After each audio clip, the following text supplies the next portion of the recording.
Amém, irmãos? Meus irmãos, nós estamos no mês de janeiro, e no mês de janeiro nós sempre temos vamos ter sempre, né? Outras vezes também, a nossa série DNA, onde compartilhamos aquilo que faz parte da nossa vida como igreja do Calvário e aquilo que cremos, para onde devemos ir, o que não pode faltar em nossas vidas, o que faz parte de verdade da nossa origem. E hoje nós vamos falar sobre a adoração. É interessante, né? É o nosso DNA, mas tem que ser o DNA de toda a igreja, porque a igreja que não adora Jesus, ela não pode nem ser chamada de igreja.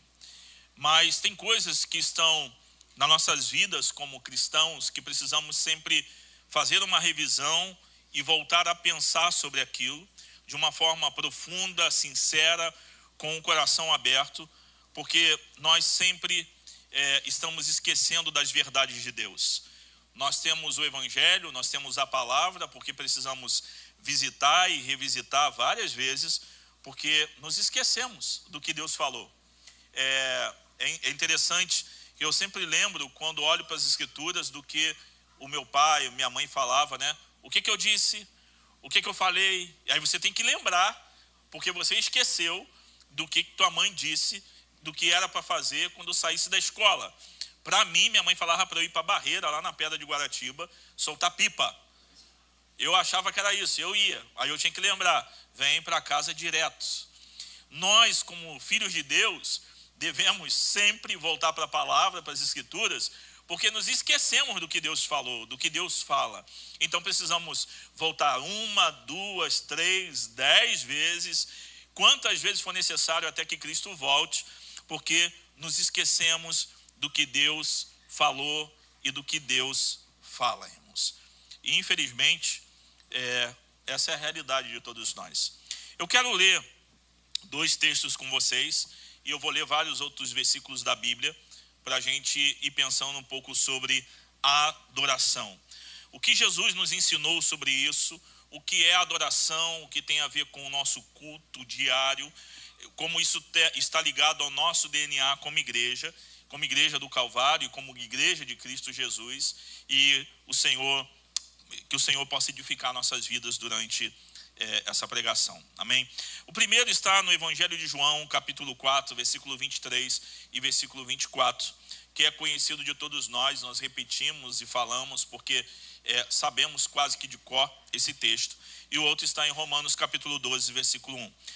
Evangelho de João, capítulo 4, versículo 23 ao versículo 24.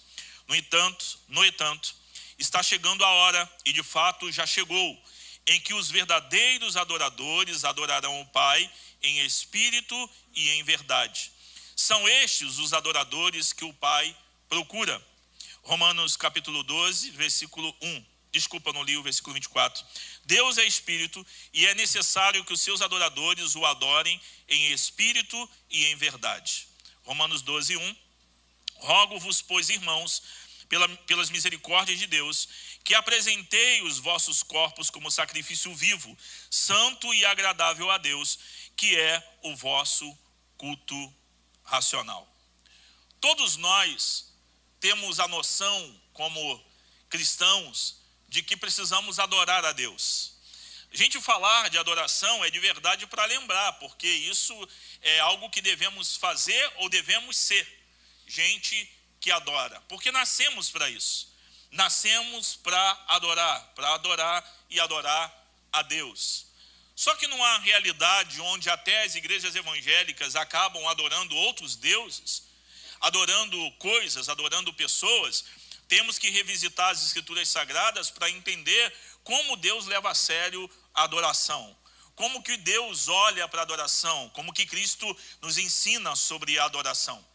Tem uma história muito interessante do homem que voltou da Índia, e ele mostrou fotos, da sua viagem, do mercado local da Índia.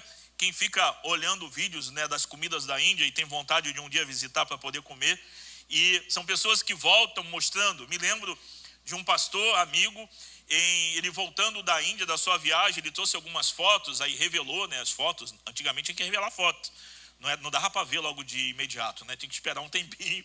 Você colocava no lugar e eles revelavam a foto, depois tinha que voltar lá para buscar, né? Quem não viu essa realidade, era assim. E na curiosidade, ele tirou foto do lugar lá onde adorava os ratos, da deusa Diana, dos outros deuses que tinha lá, e ele trouxe tudo aquilo e mostrando essa realidade e empolgado. Mas tem uma foto interessante que foi trazida por um outro homem, onde nessa foto tinha um homem de pé diante de máquinas de lavar, todas funcionando com tampas abertas. As tampas estavam abertas, eu poderia, né, de alguma forma mostrar, aí seria melhor. As tampas abertas e cheias de águas escuras dentro da tampa das máquinas de lavar. Não eram as roupas das crianças que estavam jogando bola, que estavam ali lavando, não era a roupa do marido, não era a roupa dos filhos, era algo diferente. Ele estava com aquelas máquinas abertas e água ali escura naquele lugar, e o que aquele homem estava vendendo era chá, porque as máquinas não funcionavam. Então ele encheu as máquinas de chá e vendia chá dentro da máquina de lavar. Ele foi criativo demais, só que a máquina de lavar não estava sendo usada para o propósito que ela foi criada. A máquina de lavar foi criada para lavar o quê? Roupa, irmãos. E hoje dá para lavar mais outras coisas também. Tênis que os outros botam e tudo, depois fica tudo pequeno, mas coloca lá para lavar. Mas o propósito do criador da máquina de lavar é para lavar roupa. Não era para fazer chá e colocar chá. A grande pergunta que fica para todos nós, e isso levanta uma pergunta séria sobre a adoração, é: para que fomos feitos, irmãos? Será que nós estamos fazendo outra coisa com nossas vidas e não adorar? Nós somos feitos e nascemos para adorar a Deus e somente a Ele. Fomos feitos para isso, e é por isso que o nosso coração, ele é sempre levado à adoração de alguma outra coisa. Sempre alguma coisa é colocada no lugar de Deus para ser adorado. Então, os seres humanos têm a facilidade de fazer isso. John Stott, ele afirma, e tem uma afirmação, que a verdadeira adoração é a atividade mais elevada e nobre da qual o homem, pela graça de Deus, é capaz de fazer. Deus nos capacita através do que Cristo fez por nós, nos religando outra vez a Ele, para adorarmos ao Senhor. E quando nós olhamos para Deus e entendemos que devemos adorar, é reconhecer de verdade o valor de Deus, suas ações, os seus atributos, a sua vida, quem Ele é. Adoração não é opcional, nós vamos de alguma forma adorar alguma coisa. E nós nascemos com um propósito central da nossa existência, de viver para que Deus seja adorado e viver para a glória do nome dele. A gente, quando olha para isso, temos dificuldade às vezes de entender de que Deus espera de nós adoração desde a hora que acordamos. Ah, pastor, mas eu não sei cantar. Não, irmãos, adorar a Deus, a gente vai entender até o final o que envolve a adoração. A gente às vezes está olhando dessa forma. Certa vez, conversando com antropólogos e conversando sobre a realidade do ser humano, e a gente conversava um pouco sobre a realidade do Brasil, e conversava sobre aquilo que envolve a realidade do brasileiro e, na verdade, do latino-americano. Nós, em nossa raiz, de criação como povo, nós somos inclinados à adoração de coisas, de alguma coisa. Você pode sair daqui e decidir: eu não vou ser mais crente. Você vai adorar alguma outra coisa. Você pode dizer e falar assim: eu não adoro ninguém. Até o ateu adora alguma coisa. Talvez ele mesmo. Talvez seu desempenho. Mas a gente conversando sobre essa questão da realidade do brasileiro, e por que muitas igrejas evangélicas ou com nome evangélica, mas sem evangelho, acaba trazendo adeptos com algumas coisas que tem, e a gente fica assim, como que o povo faz isso, aceita tal coisa, sendo que está claro que isso não é de Deus. Porque, irmãos, nós já temos dentro do nosso DNA uma mistura enorme. É fácil dar alguma coisa para um brasileiro adorar, é fácil dar algum ídolo para um brasileiro, porque o brasileiro já tem, ainda que disfarçado lá no interior, a tendência a estar adorando qualquer outra coisa. Isso no mundo inteiro, irmão. Mas eu estou falando de nós. Então, quando a gente olha para a nossa raiz indígena, nós somos orientados e recebemos como uma herança a adorarmos os nossos ancestrais, a darmos o valor e adorarmos de certa forma as coisas da natureza, e aí tememos os deuses da floresta, os espíritos da floresta. Os europeus trouxeram para nós a realidade de negociar com a divindade prometendo alguma coisa. Ir de joelho em algum lugar, acender alguma vela, entregar alguma coisa em tal data. Nós recebemos também dos africanos uma herança de negociar também com a divindade de alguma forma, oferecendo a eles. Aí nós entramos para a igreja evangélica e quando nos oferecem alguma coisa para tocar com Deus, as pessoas aceitam fácil. Já reparou isso? Dê isso para a divindade e a divindade vai te dar o que de volta? O que tu pedir.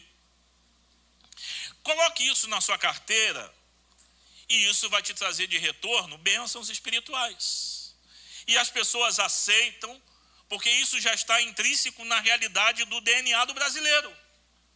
A gente negocia com a divindade, a gente tem medo de Deus, porque sempre são contadas histórias, e para qualquer lugar que a gente vá, para qualquer canto da tua família, tem uma mistura disso. Na minha família, pelo menos, tem muitos. Então, quando a gente vem para a igreja evangélica, e se alguém colocar alguma coisa no lugar de Deus sem nos explicar o evangelho de forma correta, nós podemos estar adorando um Deus falso, sem estar adorando a Deus. Jesus diz para essa mulher samaritana que ele busca adoradores que o adorem em espírito e em verdade. Em verdade. Se existe adorador que adora em verdade, também existe adoradores que adoram de forma mentirosa e incorreta. Quando a gente olha para isso tudo, a gente precisa olhar para as Escrituras e entender que nós caímos com nossos pais. Adão e Eva caíram. Eles foram criados para adoração, mas ao caírem, eles agora não têm condição de ir a Deus e de adorar a Deus. Eles escolhem não adorar mais a Deus.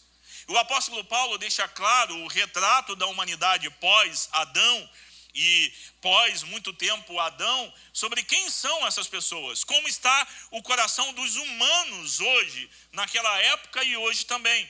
Quando olhamos para Romanos capítulo 1, versículo 23 até o versículo 25, ele traz um retrato da realidade dos homens. E ele coloca aqui, trocando a glória do Deus imortal por ídolos e adorando a criação ao invés do Criador.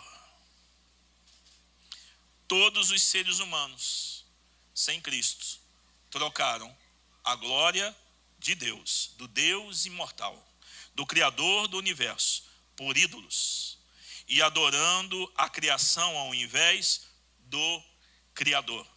Então nós, como pessoas que caíram com Adão, sem Cristo, o nosso coração, ele já vai de forma inclinada para a queda, de verdade com uma âncora no coração, para adorar ídolos. Esses ídolos, se você participa da Igreja do Calvário, pode ser várias coisas. Pode ser conforto, pode ser um monte de coisas. Não somente você, é uma imagem. Não, os evangélicos também às vezes têm ídolos, colocando no lugar de Deus.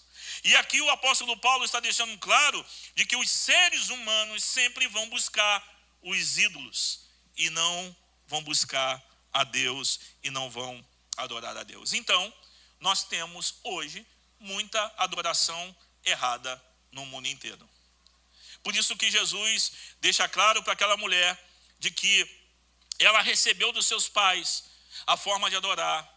Ela achava que ia ser de uma forma que era adoração. Ela achava que os judeus falavam que tinha a forma correta de adorar. Ela entendia que eles, como samaritanos, também tinham. Mas Jesus deixa claro que a hora que chegou naquele momento é uma hora em que adorarão a Deus em espírito e em verdade, segundo o que Deus ensinou e o que Cristo estava colocando. Não existe mais lugar, não existe mais um lugar exato, não é agora com o dia, com a música certa, agora é uma adoração verdadeira diante do Senhor. E só Ele pode inclinar e transformar os corações que não estão dispostos a adorar a Deus, para adorar a Deus de forma correta.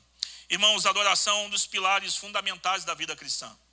Nós nascemos para adorar. Mas tem pessoas que têm ideia que adoração é música, é cantar. E adoração não é só vir ao culto, cantar no culto. Adoração não é o que fazemos de forma pública no domingo, ou num grupo pequeno, ou então na sala de oração. Adoração é algo mais profundo do que isso. Não é só isso. E é por isso, irmãos, que às vezes nós deixamos toda a nossa vida de adoração para o culto público. Deixamos toda a nossa devoção para o culto público. Abrimos nossas Bíblias só que oramos e cantamos e adoramos ao Senhor na igreja. Mas não é isso que Ele está buscando. Isso também devemos fazer. Mas nós tivemos uma semana inteira. Não é só isso. Não é só no culto público. Não é só quando cantamos com todo mundo. Não é ler Bíblia somente quando é lido aqui. É uma vida de devoção diariamente. O nosso culto público também deve ser um culto privado. Tem que ter uma relação entre o público e o privado. O que fazemos em casa, o que fazemos diante do Senhor, nos nossos lugares secretos, nos nossos quartos, no quintal de casa, na mesa onde você tem algum lugar, no puff colocado em algum canto para você ficar sozinho com o Senhor. Eu não sei como você faz, eu gosto de orar andando, eu gosto de orar fazendo coisas. Eu tenho um jeito particular de orar e falar com Deus que não é padrão para todo mundo. Talvez você goste de ficar de joelho 3 horas. Mas outros não vão aguentar. Não tem problema. Talvez você goste de orar pendurado no ventilador de teto. Não tem problema. Talvez você goste de orar debaixo d'água. Não tem problema. Nós precisamos ter uma vida fora daqui de adoração ao Senhor, irmãos. Mas a gente deixa tudo para aqui. Para a igreja. Só que a nossa vida de devoção e de adoração começa antes de entrar na igreja. A gente às vezes espera que o culto público nos leve à adoração. Que o culto público encha nossas vidas de poder, de graça. Quando na nossa vida privada nós não temos nenhum contato com Deus. Parece aqueles encontros de namorados que não decidiu se vão ficar mesmo e vão seguir a vida juntos, mas é só sair de vez em quando. Alguns encontros, alguns momentos juntos. E aí deixamos para fazer isso no culto público. E aí a nossa adoração se torna superficial, vazia. Sentimos isso no nosso coração, um vazio, mesmo sendo crente, tendo Deus habitando. Nós sentimos que está faltando alguma coisa, porque a nossa devoção diária é fraca. Porque a nossa vida de adoração ao Senhor é fraca. Então, nosso culto público é um reflexo do nosso culto privado. E às vezes, meu irmão, eu nem sei porque Deus visita a gente. Se não fosse graça e misericórdia. Se não fosse graça e misericórdia. Você já pensou na possibilidade de ter o seu culto público rejeitado por Deus? Porque o culto privado, a vida na semana, às vezes é ruim com Ele. Você já pensou? De Deus virar e falar assim, eu não quero o que tu está me dando aqui. Seria terrível, não seria, irmãos? Mas em Isaías 29, versículo 13, Deus rejeitou a adoração de Israel porque era uma adoração formal e superficial. Eles não tinham sinceridade de coração. Deus os chama para adorar em todos os momentos, em uma vida de devoção e adoração, e não apenas em um momento específico, num lugar específico. Aí o Senhor disse: visto que esse povo se aproxima de mim com a sua boca e me honra com os seus lábios, mas o seu coração está distante de mim, e o seu temor para comigo consiste em mandamento de homens que é ensinado. Deus está olhando para Israel e está dizendo para eles que eles se aproximam dele com a boca, com os seus lábios, mas o seu coração está distante, está longe. Deus sabe a quantos quilômetros está o teu coração hoje. Deus sabe a quantos quilômetros está o nosso coração nessa hora. Os nossos pensamentos. Se estamos aqui de verdade com Ele ou não. Ele sabe. E é terrível relembrar isso, porque não deveríamos esquecer de que nesse momento, nessa hora, Deus sabe onde está o nosso coração. E Ele ouviu o que cantamos. Meus irmãos, isso me traz um temor tão grande, porque a vontade, às vezes, isso aqui é mundo de Bob, tá, irmãos? As crianças, por favor, não façam em casa.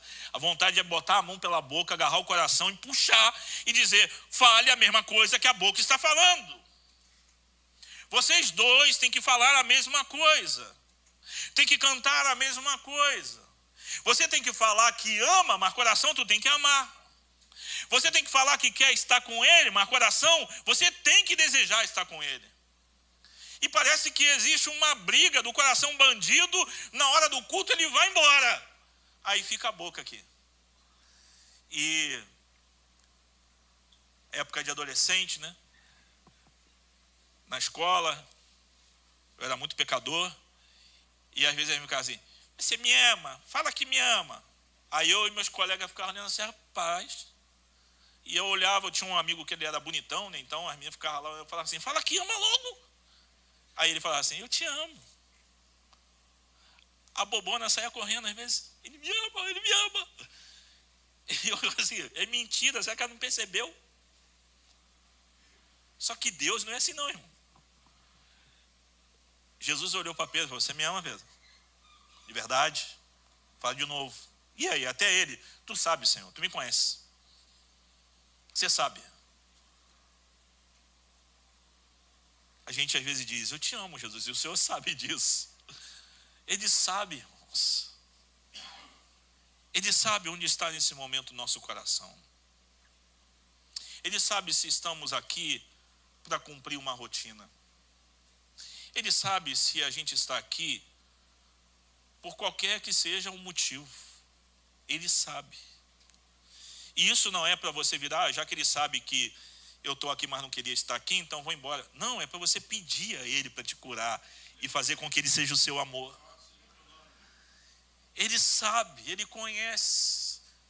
A importância de entender isso é porque isso nos dá a realidade de uma preparação antes de a gente vir para o culto. Não é você sair de casa: eu estou indo para o culto, vou desligar aqui, vou cantar uns louvores para me preparar. Não, irmãos, é a partir de hoje, para o próximo domingo, durante as manhãs, durante as tardes, enquanto trabalha, enquanto anda, enquanto se vive, enquanto conversa, enquanto namora, enquanto é casado, enquanto cria filhos, enquanto estuda, o Senhor sendo entronizado em tudo que fazemos. E quando você começa a praticar isso, quando você vê, você está vivendo uma vida de adoração e de oração. Eu brinco com as pessoas que às vezes andam comigo de carro, e minha prima esse dia, a gente estava andando, tive que ir num lugar, falei: rapaz, logo o pessoal tudo atribulado, e eu falando com ela: quando eu saio e começo a dirigir aqui, eu oro demais por mim e pelos outros. E ela, por quê? Tu ora tanto por você? É para não bater? Não. Para eu não desejar o mal para o cara que está passando na minha frente no sinal vermelho. Para eu não desejar o mal para o cara que está colocando o carro na frente e os outros em perigo. Para tu não falar assim, ai, tomara que bata. É para eu não desejar o mal. Porque o meu coração quer que um cara desse se arrebente. Então eu tenho que estar em oração por mim, para não desejar isso, e para dar livramento ainda para o infeliz que está fazendo besteira. Para livrar ele, livrar os outros. Você está em situações em que apresenta necessidade de oração, você está ali, e aí você está no carro, você está em algum lugar, e está ouvindo, e está cantando, e aí você se pega chorando, adorando, louvando, e os outros te olhando do lado de fora, te chamando de maluco. Porque Deus está ali com você, enquanto cozinha. Irmãos, quantos testemunhos não ouvimos mais, quantos que eu ouvia de gente que era visitada por Deus enquanto cozinhava, enquanto tomava banho, enquanto estava limpando o quintal, fazendo suas tarefas, e davam os testemunhos de naquela hora, era só ela, só ele no quarto, naquele lugar, e Deus sozinhos. A gente ocupa esse tempo com tudo que não é Deus, ou são outros ídolos, e a gente nunca está sozinho com ele, porque a gente sempre está conectado a alguma coisa ou a alguém. E isso deve ser uma luta para a gente ficar com ele e com mais ninguém durante o nosso dia. No Antigo Testamento, as ofertas eram apresentadas a Deus, refletiam o coração do adorador. Êxodo 23, versículo 15, a gente vai olhar essa preparação para o culto, onde era celebrada as festas dos pães ázimos. 7 dias comerás pães ázimos, como te ordenei, no tempo determinado do mês de Abibe, porque nele saíste do Egito, e ninguém se apresentará diante de mim de mãos vazias. Esse texto é muito usado para tirar dinheiro dos outros. Você tem que trazer alguma coisa, está aqui sempre com a mão com alguma coisa. Na maioria das vezes é dinheiro para você dar. Mas aqui, irmãos, o que era levado ao templo aqui era instrumentos de adoração, sacrifícios a Deus. A pessoa que ia ao templo tinha na consciência e na mente que ela não poderia se apresentar diante do Senhor de mãos vazias. Alguma coisa teria que ser trazida, e o que era levado não era algo que eu criava da mente, era o que Deus tinha determinado para fazer. Porque o culto a Deus também é determinado por ele. É por isso que não podemos ficar inventando como que deve se adorar a Deus, porque na Bíblia já orienta a gente como que devemos adorar a Deus. Então alguém que ia ao templo com o coração para adorar, para exaltar, ele levava alguma coisa para apresentar diante do Senhor. Davi, ele diz, o que darei ao Senhor por todos os benefícios que ele me tem feito. E ele sabe que ele não tem como pagar o que Deus fez por ele, o que Deus está fazendo por ele, mas ele entende que o que ele deve apresentar a Deus é a sua vida como sacrifício. O apóstolo Paulo nos orienta a apresentar a Deus como sacrifício o que, irmãos? Nossos corpos. Nós moramos nesse corpo. Então você leva tudo para o altar de adoração ao Senhor, a sua vida inteira a ele. Deus não quer a nossa unha, o nosso dedo, ele quer a gente por completo. Ele quer totalmente as nossas vidas. Totalmente. Essa preparação pessoal para cultuar a Deus deve começar aqui, irmãos, no lugar que mais foge dele, o nosso coração. A gente não deve se apresentar de mãos vazias.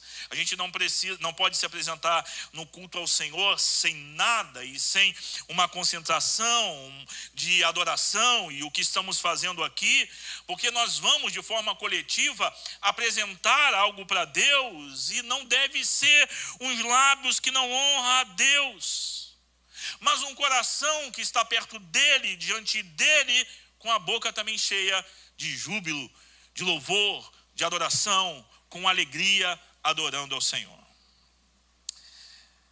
Eu uma vez, derramando diante do Senhor, estava na igreja,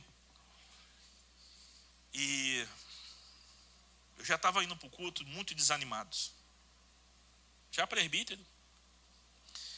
E eu chegava no culto e eu falava assim: Senhor, eu queria tanto ir para casa. Já viu, não sei se tu já passou por isso, eu ficava, eita, que louvor ruim. Parece que nem jejuado esse povo do louvor. Ó, a presença de Deus nem está aqui. Miserável esse povo. Aí alguém ia pregar, eu falei, parece que nem preparou a pregação. Esse aí eu acho que só pensou na pregação agora. Deve nem ter orado. Ao voltar para casa, vazio, aborrecidos, ligava a televisão e ia ver Fantástico. Mas eu sabia, irmãos, e Deus também, que o problema não era as pessoas, era eu. E eu um dia no culto, desse dia era uma das pessoas que eu olhava e falava assim, miserável, parece que é só desempenho isso daí. Canta, grita, manda de levantar o pé, a cabeça e tudo no culto. Isso aí é um teatro. Deus usou ele, irmãos. E eu falei, Senhor, não me deixa eu voltar para casa desse jeito, não. Eu quero sentir vontade de estar aqui, Senhor. Eu quero ter desejo de estar aqui com meus irmãos. Eu sou o problema, Senhor. De alguma forma eu me distanciei do Senhor. De alguma forma meu coração foi para longe. De alguma forma meus lábios eu não quero nem mais cantar, porque eu já sei que é falsidade. O Senhor precisa fazer alguma coisa. Assim como Jesus veio até nós, irmão, para nos resgatar e nos salvar, Ele sempre vem a gente 1, 2, 3 e 4, 10 vezes para nos resgatar mais uma vez para a sua presença. Mas eu sempre estava lá, sentado no banco, Ele assentado no alto e sublime trono, e eu no meu banco reclamando. Mas eu dizia, eu quero ter prazer de estar aqui, Senhor. Eu não queria desviar, irmãos, eu não queria abandonar Jesus, eu não queria ir para longe, eu só estava sentindo vazio, e o meu coração parecia que quando chegava ali dentro, ele subia numa bicicleta ou numa moto e desaparecia. Eu contava os minutos e não passava rápido para ir embora, mas o meu coração não estava ali. É por isso que a gente precisa ser sinceros, dar uma olhada para dentro de nós e olhar o porquê estamos desligando a televisão 10 minutos para chegar no culto. Por que a gente está abandonando e deixando as coisas só para chegar aqui, sentamos aqui em vez de orar? Nós continuamos nos nossos celulares até Deus aparecer ou alguém apertar o play, porque agora é a hora da gente adorar. É porque o nosso coração está tão longe que não percebemos que estamos às vezes cantando o que o nosso coração não quer. E graças a Deus que Ele nos deu um coração de carne, que pode ser trabalhado e moldado. Ainda bem que somos vasos de barro, que Ele pode quebrar e refazer quantas vezes quiser, porque Ele é o oleiro. O apóstolo Paulo, quando deixa isso claro para a gente, rogo-vos, pois, irmãos, pela misericórdia de Deus, que apresentei os vossos corpos por sacrifício vivo, santo e agradável a Deus, que é o vosso culto racional. Como deveríamos vir para o local público para adorar ao Senhor? Com o coração já rendido a Ele. Com o coração já em adoração a Ele. Irmãos, de verdade, a gente ia ter dificuldade de sair daqui. A gente ia ter problema de ir embora. Porque a nossa adoração privada, diária, deve ser realidade, irmãos. A gente tem dificuldade com a entrega. A gente tem dificuldade de se colocar diante dele. E a adoração, ela deve ser demonstrada também como uma entrega contínua ao Senhor. De colocar diante dele. Quando a gente olha para o Antigo Testamento e olhamos como uma forma de ver como Deus tratava e cuidava e ver como nós devemos nos comportar diante de Deus, não copiar, irmão, nós não vamos fazer pães aqui, nós não vamos matar cordeiro aqui, o único para ser morto agora sou eu, porque Jesus já morreu de uma vez por toda e não precisa morrer de novo, e se tu me matar, tu está em pecado. Mas a gente precisa entender que a gente precisa trazer o nosso coração rendido a Ele. Esse entregar alguma coisa no altar do Senhor era um símbolo de entrega. Porque a oferta era também aquele que está levando a oferta. Era aquele que estava colocando diante do altar, ele estava entregando a Deus a sua oferta, mas ele estava entregando ele mesmo, o seu coração, para Deus, para a glória de Deus, para o Senhor ser adorado. Olha o que diz Levítico 7, versículo 12. Se ele apresentar por oferta de ação de graças, então como sacrifício de ação de graças, oferecerá pães ázimos, misturados com azeites, e bolos sem fermento, untado com azeite, e flor de farinha amassada com azeite, e pães de massa fina, de farinha de trigo, amassados com azeite. Pastor, o que isso tem a ver com a minha adoração hoje? Meus irmãos, se a gente tivesse que preparar um negócio assim para trazer aqui para a igreja, para o Senhor aceitar a nossa adoração, que Deus estaria recebendo talvez a pão da padaria, do pão de manhã. Será que a gente ia separar um tempo para fazer um pão misturado com azeite, caro, bolos sem fermento, untados com azeite, flor de farinha amassado com azeite, pães de massa fina, de farinha de trigo, amassados com azeite, ou seja, tem que botar a mão, preparar, depois de pronto, você caminha para apresentar o Senhor, para levar para o Senhor. Irmãos, a adoração dá trabalho. A gente está tão acostumado com airfryer e micro-ondas, que o que a gente quer levar para Deus é isso, né? A adoração feita no airfryer e no micro-ondas não gasta energia, tempo. A gente só pega e leva. A gente só faz isso.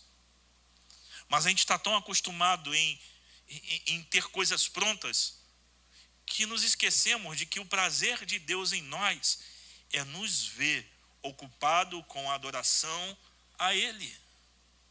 É gastar energia e tempo preparando algo para o Senhor, já estabelecido por Ele. Ele quer um coração contrito, Ele quer um coração entregue, Ele quer um coração rendido a Ele diariamente, em tudo que fazemos. Então esse tipo de adoração acaba transbordando para todas as áreas da nossa vida. A gente adora com dinheiro, a gente adora com o tempo, a gente adora com o que fazemos, a gente adora com a profissão, a gente adora com a vida inteira, tudo envolvido em adoração a Deus. E aí é intencional, irmãos. A gente levava comida na rua para as pessoas. Lá em Petrópolis, um rapaz me abordou e ele pediu minha jaqueta. Aí eu olhei para ele, falei: você não tem outra, né? Não vem de malandragem não, hein? Ele: não, cara, estou com frio mesmo. Mas contou, realmente ele estava, na verdade, fugido na rua. E aí eu peguei, dei a minha jaqueta para ele, com frio de Petrópolis. A gente deu a comida a ele. Aí veio um outro, não, é de graça. Eu falei: ei, tem nada de graça aqui não, meu filho. Tu acha que essa comida e tu acha que essa jaqueta é de graça? Não, meu irmão. Aí tem um valor. Nós preparamos e cuidamos e botamos dinheiro. Nós estamos aqui servindo vocês com o que nós entregamos. Aí está o nosso coração, por isso não joga no lixo. Aí está o nosso dinheiro, por isso não joga no lixo. Aí está o nosso tempo, que nós não ficamos com a família para preparar, para trazer aqui para você. Tem muito valor envolvido nessa quentinha e nessa jaqueta que tu levou. E aí eles olharam. Mas não é verdade, irmãos, a gente tende a olhar e ver: isso do que te deram aqui foi de graça. Não foi. Alguém pagou um preço para aquilo acontecer, para aquilo ter. Então eu tenho que ser intencional com a minha vida inteira para adorar a Deus com o que eu tenho na vida dos outros também. E aí eu vou, de forma pública, expressar adoração de forma pessoal, em casa, no trabalho, nos relacionamentos, em tudo que eu faço, como cristão, como um filho de Deus, vivendo em adoração de forma integral, eu estou levando o nome do Senhor e adorando a Ele na igreja, mas também na segunda-feira até o próximo domingo. O apóstolo Paulo, orientando os irmãos em 1 Coríntios, capítulo 10, versículo 31, ele diz: portanto, quer comais, quer bebais, ou façais qualquer outra coisa, fazei tudo para a glória de Deus. Quer comais. Aqui é difícil, irmão. Eu estou tentando comer para a glória de Deus. Quer bebais. Tentando não beber coisa com açúcar. Ou façais qualquer outra coisa. Tudo. Exercício, qualquer outra coisa. Namorar com a esposa. Tudo deve ser para a glória de Deus. Então, irmãos, o que Deus quer da gente? Uma vida inteira no altar dele, na presença dele. Não traga só o teu coração que ele não quer. Não traga só suas músicas que ele não quer. Não traga só o seu dinheiro porque ele não quer só isso. Ou é tudo ou nada. A gente tem dificuldade de se render porque a gente acha que Deus, ele consegue ficar com as migalhas que damos, que entregamos. Ele quer tudo como adoração a ele mesmo. Tudo como ato e vida de adoração. A gente então, quando olha para essas duas realidades, o privado e o público, a adoração como serviço, e precisamos ligar tudo isso para que seja uma coisa só. Então eu vou viver uma vida de adoração. Porque a vida de adoração não envolve só cantar e não envolve também só jejuar, mas envolve também serviço aos outros. Mateus 25, versículo 40. Em verdade vos digo que sempre que o fizeste a um desses meus pequeninos irmãos, a mim o fizeste. O que vocês fazem aos pequeninos, a qualquer um deles, vocês estão fazendo a mim. Quando você visita, quando você dá de comer, quando você acompanha, você está fazendo a mim. Irmãos, mas não é esmola somente. Não é dar esmola. Não é sentimento que você pagou alguma coisa. Paguei o dízimo, agora Deus não pode mais mexer no meu dinheiro. Às vezes, irmãos, a gente oferta e dizima para Deus não se meter no resto. Aqui tu não vai ter problema de dizimar ou ofertar com medo do devorador. O devorador aqui não é o miliciano de Deus, que vai na tua casa te cobrar se tu não pagar. É. Mas às vezes também a gente não adora a Deus com nossas finanças, ou adoramos e fala, está aqui, ó, o restante é meu. Está escrito, Senhor. O restante é meu. Irmãos, quando a nossa vida inteira é de adoração, Deus se mete onde Ele quiser e tudo é dele. E aqui nós sempre ressaltamos isso, que não é tudo da igreja. A gente tem um compromisso de manter isso daqui. Tudo é do Senhor. Então Deus vai levar necessidades diante de você, adore a Jesus. Deus vai levar pessoas até você que precisam, adore a Jesus. Servindo aos outros. Porque adorar a Deus não é apenas cantar e orar. Não é apenas se manifestar com ações concretas diante do Senhor no período de culto, mas é também serviço e amor ao próximo, porque quando fazemos aos outros com a intenção de fazer a Cristo, nós estamos adorando ao Senhor com as nossas vidas. A gente precisa ter o cuidado de olhar dessa forma e entender que se de verdade servimos ao próximo, se o nosso serviço ao próximo reflete a adoração, quando visitamos enfermos, quando cuidamos de alguém, quando atendemos na necessidade de alguma pessoa, estamos fazendo na prática a manifestação de adoração, de que não é só isso, e ponto final. Em Filipenses 4, versículo 18, Paulo diz que as ofertas de ajuda aos santos são um sacrifício agradável a Deus. Os irmãos que estavam ofertando era um sacrifício agradável a Deus, porque essa oferta estava atendendo a necessidade de outros. Então era adoração, sacrifício agradável ao Senhor. Não era teoria, mas era uma vivência, era algo prático, estava na vida. O que eles estavam fazendo é, mesmo tendo pouco, ofertando, cuidando dos outros. Eu já contei aqui de uma situação, mas eu sempre falava, em todo lugar que eu pastoreei, eu sempre falava isso: irmãos, às vezes tu não tem nada. Porque uma vez um irmão falou isso lá na Argentina, e ele veio até mim e falou: pastor, eu queria tanto contribuir, a gente tinha alugado um local maior e tinha que pintar, tinha que fazer um monte de coisa, tinha que comprar tinta e aquela coisa toda de reformar. E aí ele veio e falou assim: eu não tenho como ofertar, eu não tenho como ajudar, pastor. Aí eu ouvi aquilo e falei: não tem problema não, não tem problema não. Aí depois eu caí em si,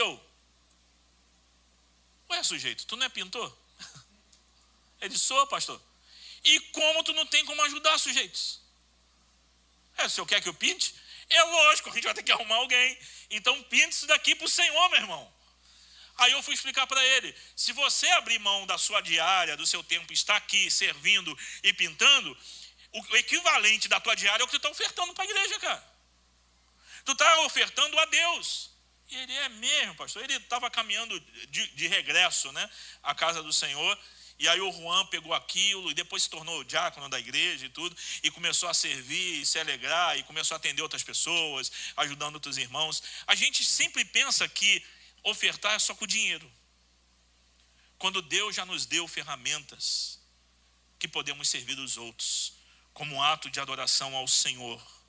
Agora, irmãos, Jesus deixa claro para a mulher samaritana que os verdadeiros adoradores adorarão em espírito e em verdade. Os seus pais adoraram aqui, mas agora a adoração é do meu jeito.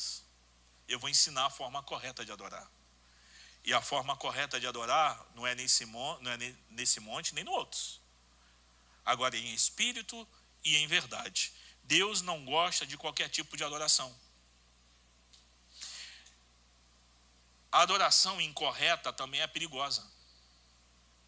A gente deve adorar o Senhor de forma verdadeira, mas adorar de forma errada também é um perigo. A Bíblia é clara ao afirmar que Deus rejeita adorações. Ele estava rejeitando a adoração do povo de Israel, porque era vazia e era hipócrita. Eles estavam honrando com os lábios, mas a verdade da vida inteira era uma mentira. Era uma mentira, irmãos, inteira. Tem um amigo em comum com outros amigos, e às vezes ele chegava, contribuía muito nas igrejas que ia e tudo, mas não ficava firme em lugar nenhum. E um dia a gente estava conversando e disse que ele estava adorando a Deus e Deus recebia isso. Tu acha que não? A gente estava num culto, numa Assembleia de Deus aqui em Campo Grande. E eu olhei para ele e falei: cara, eu acho que tu está enganado. Porque você pode até contribuir muito com as igrejas, ajudar, botar isso, aquilo e fazer. Só que a tua vida inteira, cara, é uma porcaria. Tua mulher sofre. Tua filha, seus negócios. Tu acha que colocando um dinheirinho aqui, tu convence Deus de aceitar o restante da miséria da tua vida? Agir dessa forma é perigosa, porque achamos que Deus está aceitando a gente. Lembrando que oferta levada a Deus é a vida inteira colocada diante dele. Deus, ele não aceita quando a gente tenta negociar desse jeito com ele, de adorar um pouquinho e depois a gente vai fazer uma lasqueira da vida. Esse tempo de pastoreio, irmãos, já me deu muitas aventuras. Mas uma das mais engraçadas foi quando a gente vindo de um lugar, um encontro de casais, a gente parou, não vou falar o lugar, porque vocês nem vão saber quem era um dia, mas o carro parou justamente na porta de um baile. Justamente. A gente estava com outras pessoas e a pessoa que estava ali falou assim: aquele ali não é fulano? Mas? Aí eu olhei assim. Quando eu olhei, o que o baterista fez? Me olhou de novo, e eu olhando para ele, e ele entrou para dentro do baile correndo, com o seu copinho na mão, com o que estava fazendo. No outro dia de manhã, o miserável está na EBD. Pastor, sabe como que é? Eu estava ali, mas não sei o quê, aquelas conversas todas. Falei, cara, a gente vai ter que resolver isso daí, cara. Falei, tu acha que daqui a pouco à noite Deus vai estar aceitando o que tu está fazendo, pilantra? Tu está vivendo duas vidas. Meus irmãos, viver desse jeito é muito perigoso. A gente precisa ser sincero. Levantar a mão e dizer, perdi, eu quero fazer do jeito certo, Senhor. Então, me ajude. Isaías capítulo 1, versículo 13 ao versículo 15. Não tragam mais ofertas vãs. O incenso me é abominável. A lua nova, sábado e convocação de assembleias, eu não suporto. Iniquidades associadas ao ajuntamento solene. As vossas luas novas e os vossos tempos determinados me são um fardo, não posso suportá-los. Deus está falando com o seu povo através do profeta. Ele está deixando claro que ele está dizendo, não tragam mais ofertas vãs. O incenso que é apresentado a mim como adoração me é abominável. A lua nova, o sábado, a convocação, o culto público, as assembleias, eu não suporto iniquidade associada ao ajuntamento solene. O fato de estarmos juntos através do nome dele não quer dizer que estamos agradando a ele. Eu já fui em muitos lugares pregar, irmãos. E tem alguns lugares que eu vou ser sincero. No meu humilde conhecimento bíblico, eu tinha a convicção que Deus não estava ali. Eu acho que Deus sentia isso daqui naquele momento. Aquele ajuntamento de gente, bota político, adora político, fala com não sei o quê, fala com todo mundo. Isso não é culto a Deus. Eu acho que Deus estava olhando dessa forma. Deus, irmãos, não mudou. Ele continua exigindo o culto verdadeiro da gente. Ajuntamento verdadeiro em adoração a Ele. Essa necessidade de adorar em espírito e em verdade, adoração verdadeira, que envolve tudo, o coração, a mente, a vida inteira. Devemos adorar em espírito e em verdade.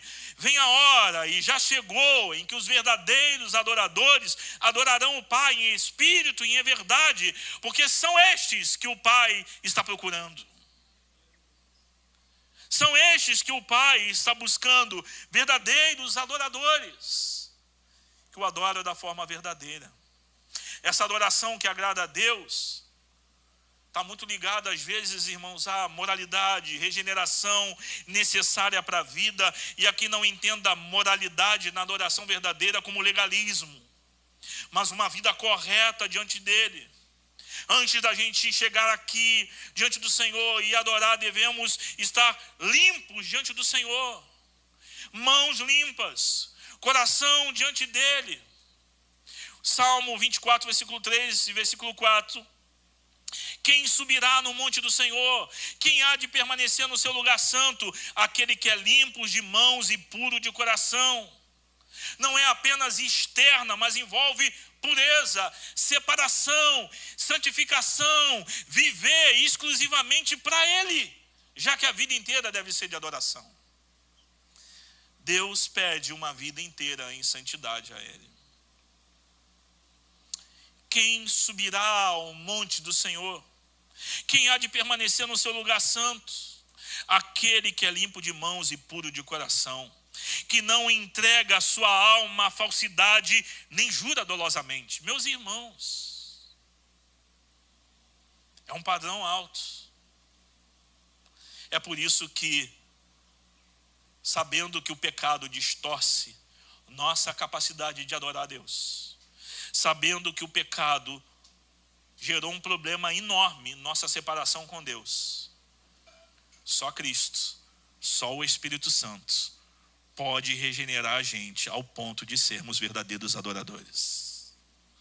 Se Ele não viesse até nós, se Ele não estivesse entre nós, se Ele não tivesse morrido na cruz do Calvário, quem estaria diante do Senhor? ninguém aqui teria condição de estar adorando ao Senhor. Seríamos fulminados, mortos pela santidade do Deus vivo, do Deus Todo-Poderoso. Mas Ele veio até nós, viveu como um homem verdadeiro no nosso meio. Ele se colocou como nosso substituto na cruz do Calvário e morreu a nossa morte. E é por isso que agora que o véu foi rasgado, nós temos diante de nós um grande trono diante da nossa vista. Nós temos alguém assentado no alto e sublime trono, mas nós podemos ir até Ele sabendo que nossas mãos não são limpas, sabendo que o nosso coração é incapaz de ser totalmente purificado, porque Ele faz essa obra em nós e o Espírito de Deus nos regenera para estar perto dEle. Então nós devemos caminhar em direção a Ele, porque quando vamos em direção a Ele, nós morremos no meio do caminho e nascemos uma nova criatura diante do Senhor, porque o Espírito de Deus faz isso em nós. Não tenho receio de levantar as minhas mãos e entrar diante da presença dEle, porque tem alguém com as mãos marcadas pelo sacrifício no Calvário, porque Ele se entregou e morreu a nossa morte para hoje podermos adorar ao Senhor. Então, irmãos, não se sinta mal pelas coisas que eu estou compartilhando e não se acomode, mas entenda que quando nós adoramos aqui, mesmo com o nosso coração fugindo, Ele é o único que pode fazer as coisas serem verdadeiras em nós. Ninguém mais pode fazer isso. Adoração verdadeira, irmãos, é um estilo de vida que vai além dos momentos dedicados ao culto. Jesus, Ele teve uma vida de devoção e adoração. Ele orou no monte, Ele foi ao templo no momento de palavra e adoração. Ele esteve no templo para expulsar os cambistas de lá. Ele era um homem de oração e devoção, porque estar com o Pai era a sua prioridade. Jesus nos ensinou o caminho, e o caminho para estar diante do Deus Santo ainda continua sendo o caminho da morte, de quem somos crucificados, até o ponto em que já não vivamos mais, e Ele vive em nós. E é por isso que quando eu levanto minhas mãos como um pecador diante dEle, eu sei que eu sou purificado pelo sangue derramado na cruz. Ele nos purifica de todo pecado, e é Ele que nos convida: aproximem-se, venham. Então, se você entrou aqui sem desejo de estar aqui, sem vontade de estar nesse lugar, com o teu coração longe, doido para ficar mexendo no celular enquanto está acontecendo o culto ou eu estou pregando, contando os minutos para ir embora, ainda dá tempo de Ele te encontrar. Ainda dá tempo dele visitar o teu coração. Ainda dá tempo dele fazer de você um verdadeiro adorador, que o adora em espírito e em verdade. Irmãos, ele poderia ter ido embora, mas ele está aqui, aguardando uma adoração verdadeira. E se você tem dificuldade, ele conhece o caminho, porque ele veio nos levar de volta ao Pai. Ele pode segurar em tuas mãos, te colocar diante do Deus poderoso, Criador de todas as coisas, santo e imutável, e dizer: você pode adorá-lo, porque eu te dei a permissão, através do meu sacrifício, de entrar nos santos dos santos, sem ser morto. Então aproveite, porque estamos diante do Senhor, no alto e sublime trono, mas nós estamos olhando para Ele, sabendo que se podemos chegar lá, é pelo que Cristo fez por nós. Você vai ter um momento para poder orar e ser sincero diante de Deus. Nós queremos ser uma igreja que adora ao Senhor, mas não só aqui, em todos os lugares e em todos os momentos. Seja sincero, sincera, você que está nos visitando. Esse é o tempo que separamos para orarmos por nós mesmos, pela nossa comunidade, pelo nosso coração, e nos arrependermos e pedirmos a Ele que nos visite. Então você tem esse tempo para fazer isso. Amém?